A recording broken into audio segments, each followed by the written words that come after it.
făcut împreună ne va lega mereu.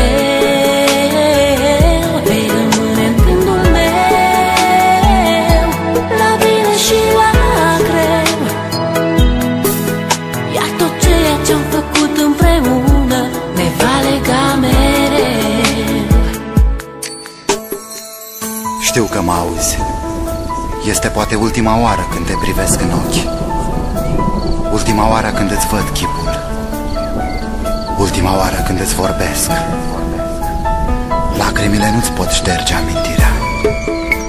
Ai ales un drum pe care nu există suferință, nici durere.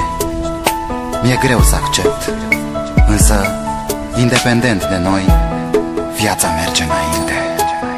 Parcă ieri trăiam speranțe și vise, parcă ieri aveam tot ce ne-am dorit. Tu spuneai că viața merge înainte, mă întreb oare chiar s-a sfârșit. Vei rămâne în gândul meu, la bine și la greu. Iar tot ceea ce-am făcut